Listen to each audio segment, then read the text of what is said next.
Sir बहुत सारी like buzz होती है on the internet, on YouTube ख़ास तौर पे कहते हैं कि Indian education system is a scam. ये एक लाइन आती है। क्यों कहते हैं? क्योंकि आमतौर पर वो कॉलेज से लिंक करते हैं कि जो कॉलेज है आपने 4 साल दिए, इतना फ़ीस दिया और कुछ नहीं मिला आपको। द फाउंडेशन ईयर्स आपके स्कूलिंग में भी कुछ ऐसा ही होता है कि 12 साल जो आपके वो मैंडेटरी हो गए कि आपको पढ़ना ही है। तो it is a must for any parent. अब उसको महीने का कितना सब 5,000 फीस है एवरेज या 20,000 फीस है, मुझे पता नहीं। देखिए, सीबीएसई स्कूल में 700 से स्टार्ट हो जाती है। हमारे स्कूल के बगल में एक स्कूल है, सीबीएसई वाला है, 700 रुपये फीस है। वहाँ गांव के बच्चे पढ़ते हैं। ओके। हमारे स्कूल में फीस आपकी स्टार्ट होगी 25 से 30,000 रुपये per month, and it goes up to 75 to 80,000। And probably in 2-3 साल के बाद 12th क्लास की तो 1 लाख रुपए भी हो सकती है। और वो किस लिए है? क्योंकि आप वो दे रहे हो। मतलब मैं अगर आपको बोलूं कि जो 11th और 12th के जो टीचर्स हैं उनकी सैलरी उस हिसाब से होनी चाहिए जिस तरीके का वो वैल्यू लेके आ रहे हैं। मैं अगर इंटरनेशनल स्कूल चला रहा हूँ जहाँ पे कैम्ब्रिज ASE लेवल्स ऑफ़र कर रहा हूँ, DP ऑफ़र कर रहा हूँ, वहाँ पे अच्छे टीचर्स की ज़रूरत है। अच्छे teachers come at a cost, और आने वाले टाइम में वो कॉस्ट बढ़ेगी। बिकॉज आपको मतलब वो कोई क्यों पढ़ाना चाहेगा यहाँ? अगर वो यही पढ़ा रहा है तो फिर वो जाके जो आपके ये LN वगैरह हैं वहाँ पे ज्वाइन करेगा, उसको ज़्यादा पैसा मिलेगा। Make sense. अगर हम बात करें एक टीचर के पास क्या क्या ऑप्शंस हैं, या तो वो जो कोचिंग इंस्टीट्यूट्स हैं वहाँ चले जाएगा, वहाँ भी सिर्फ फिज़िक्स, केमिस्ट्री, मैथ्स और बायो इन्हीं लोगों की ज़रूरत है। हाँ जी। जो हिस्ट्री है, ज्योग्राफी है या फिर इंग्लिश है उसमें इतनी नीड नहीं है, तो उनके पास ऑप्शन ही नहीं बचता। एंड अगर आप लिंक करो सर, आप सही कह रहे हो कि अच्छे प्रोफेसर्स कहाँ मिलते हैं? IITs में, IIMs में। वहाँ पे कुछ एलिमेंट सरकार इन्फ्यूज़ करती है, तो the faculties like taken care of कि हाँ मुझे एक फिक्स मिल रहा है, मुझे अपनी कंसल्टेंसी का पैसा मिलता है, that taken care of and other perks.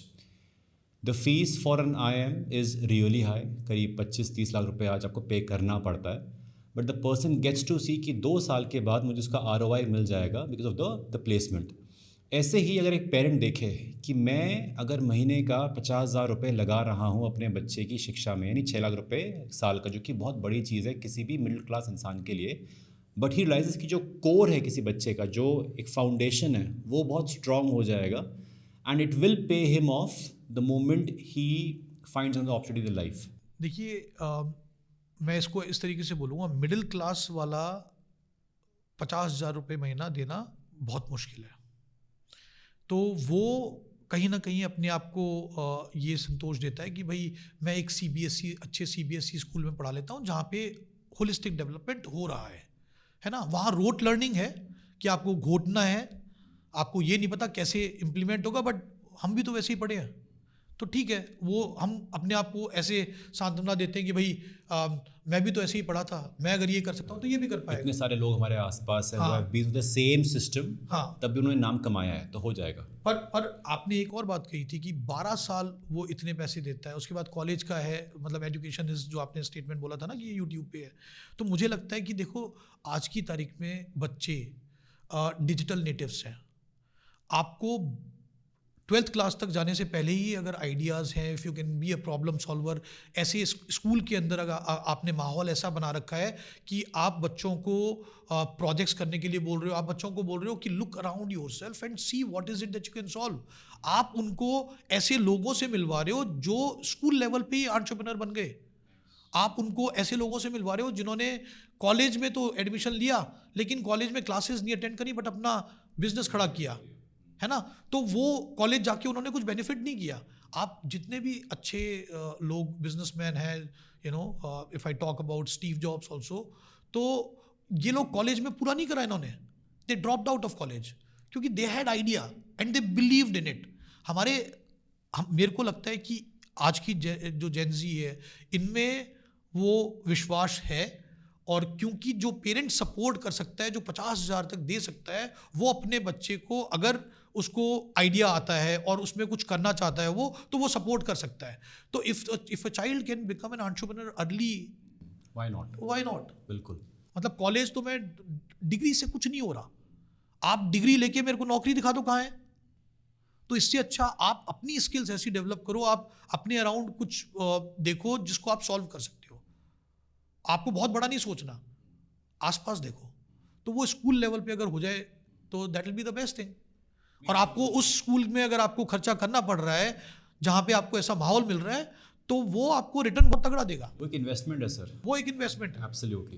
And बात बहुत सही बोली आपने कि एक स्कूल में जब बच्चा पैदा होता है, he is so curious. I have almost a 2 year old at home and I get to see कि वो ये क्या है, ये क्या है, ये क्या है। वो स्कूल जाएगा, वो फिर सवाल पूछेगा, लेकिन उल्टा हो जाता है। हमारे अभी के स्कूलिंग सिस्टम में बच्चे को सिर्फ जवाब देना है, सवाल पूछेगा टीचर, उसी के बेसिस पे आपको मार्क्स दिए जाएंगे। अगर आपने जवाब वही दिया जो वो चाहते हैं तो आप टॉपर हो, वरना आप बेकार हो। अगर मैंने सवाल पूछा, चुप बैठो नीचे, ये बहुत सवाल पूछता है, इसे बिठाओ नीचे।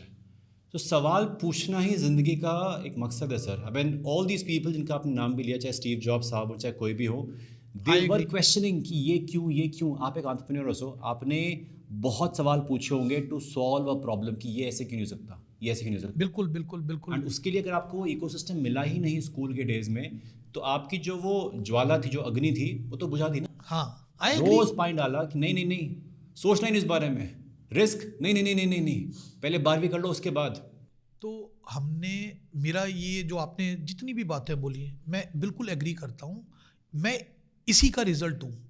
मैं सोचता था कि मैं 11th क्लास में एक बिज़नेस स्टार्ट करूँगा और कर सकता था मैं, लेकिन मुझे रोका गया।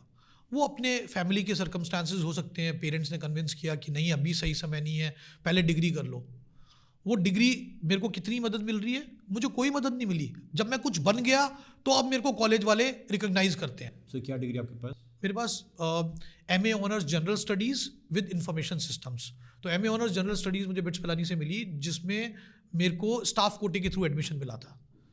पर फर्स्ट ईयर में अच्छा CGPA लेके आया तो मेरे को इंफॉर्मेशन सिस्टम्स डिग्री भी मिल गई, ड्यूल डिग्री। ओके। तो लेकिन अगर मैं कहूँ कि डिग्री से मैंने कुछ किया, मुझे तो कॉलेज टाइम में ये नहीं पता था कि ये डिग्री के बाद मुझे जॉब क्या मिलेगा। तो हम सोचते थे सिस्टम्स एनालिस्ट बनेंगे, सॉफ्टवेयर इंजीनियर बनेंगे, होगा क्या, करना क्या होगा, वो अवेयरनेस नहीं थी। बट सर उस टाइम पे डिग्री की तो बहुत महत्वता थी ना, जो कि आज कम होती जा रही है। कि अगर आपके पास डिग्री है, that too from BITS Pilani, तो मतलब आप तो the best in the best हो गए। मतलब हाँ, वो एडवांटेज थी, बट आपको जॉब तभी मिलती थी जब आप कुछ, if you bring value on the table. आप अगर उनका रिटन टेस्ट और इंटरव्यू क्लियर नहीं कर पाओगे तो आप डिग्री कहीं से भी ले आओ। Having a degree was important, but degree alone wouldn't get you a job. मेरे को अभी भी याद है, मेरे को तो शायद मैंने इंटरव्यू जब मेरा पहला वो हुआ था, प्लेसमेंट भी नहीं हुआ था, मैं वहाँ इंटर्नशिप के लिए गया था।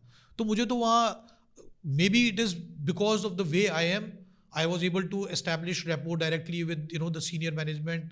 and जब मैंने 6 महीने अपना इंटर्नशिप ख़त्म करी तो मैंने कहा मुझे जाना है, बिकॉज थीसिस करनी थी। उस टाइम पे फ़ोन होते नहीं थे, मैं बात कर रहा हूँ 1995 की। हाँ, तो फ़ोन नहीं होते थे, तो फैक्स डाल के नहीं मुकेश वापस नहीं जाएगा, इसको यहीं कंटिन्यू करना है।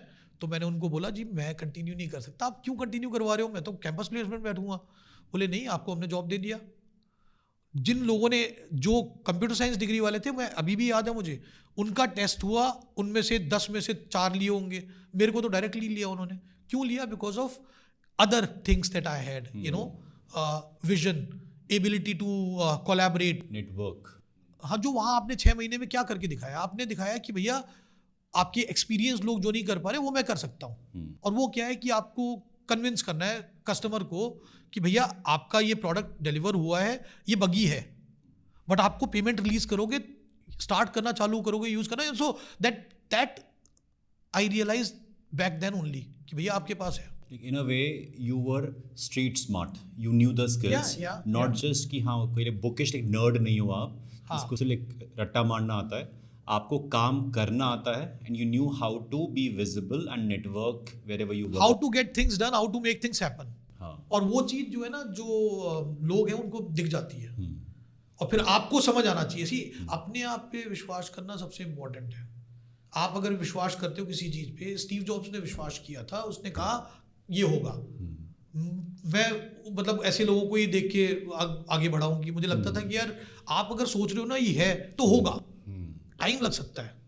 वेरी इंपॉर्टेंट थिंग सर, अपने ऊपर विश्वास। एंड आई फील कि स्कूलिंग में ना बच्चे का जो खुद पे विश्वास है वो खत्म कर देते हैं, वो ख़त्म कर देता है। वो खत्म कर देते हैं, आपको ये बताते हैं कि तू जिंदगी में कुछ करेगा ही नहीं, हाँ, कुछ टीचर्स की आवाज़ आती है कि तो एकदम किसी लायक नालायक नहीं है, नालायक है। नालायक है। ये वर्ड्स बहुत ये सारे अपने माँ बाप का नाम खराब करेगा, आप इसकी धुनाई करो। वो तो पहले का टाइम था, आज की तारीख में वैसा नहीं है। लेकिन फिर भी ऐसा है, क्योंकि देखो टीचर्स भी इवन दो इवॉल्व हुआ है समय के साथ, प्रोफेशन भी, बट फिर भी जिस लेवल पे प्रोफेशनल डेवलपमेंट होना चाहिए, जिस लेवल पे उनको कोचिंग मिलनी चाहिए, वो नहीं मिल रही है उनको। आपने जैसे बताया, मेजॉरिटी ऑफ स्कूल्स जो आपके ऑलमोस्ट 15 लाख स्कूल्स हैं, वहाँ पे यही होता है कि सवाल जवाब करने का टाइम नहीं है, मुझे तो काम करके अपना सिलेबस ख़त्म कराना है। पर जो इंटरनेशनल करिकुलम वगैरह हैं, जो कि मुझे लगता है कि CBSE में भी it is time we change, बहुत इंपॉर्टेंट है। ऑल्दो NEP 2020 में है project based learning, inquiry and all is there, उन्होंने डाल दिया है। टिंकरिंग लैब्स एंड ऑल, काफ़ी चीज़ें अटल टिंकरिंग लैब्स वगैरह इंट्रोड्यूस की हैं। इस बार भी 50,000 अटल टिंकरिंग लैब्स का वो दिया है बजट में, तो उससे चेंज आएगा। बट जिस पेस पे आएगा वो आप देखो ना, 15 लाख वर्सेस 50,000, तो मतलब वो चेंज लाने के लिए हमको, आप स्कूल के अंदर कुछ भी इंट्रोड्यूस कर दो, पर जब तक टीचर्स को आप ट्रेन नहीं करोगे इस चीज़ के लिए, नहीं समझाओगे कि बच्चा सवाल पूछेगा, सारे क्वेश्चन अच्छे नहीं होते, बट आप उसकी क्यूरियोसिटी को किल मत करो, आप उसके सवाल का आंसर दो। और आप ऐसा भी कर सकते हो कि क्लास के अंदर आपके 50 बच्चे हैं, आप 5-5 बच्चे के 10 ग्रुप बना दो, और उनके बीच में इस तरीके से, मतलब क्रिएटिव वे में आप अगर वहाँ पढ़ाओगे तो वो समझ भी आएगा, कोलैबोरेशन भी होगा, टीम वर्क भी होगा, sharing of questions and exchange of ideas भी होगा। तो जरूरत जो है वो सिस्टम में बहुत चेंजेस लाने की है।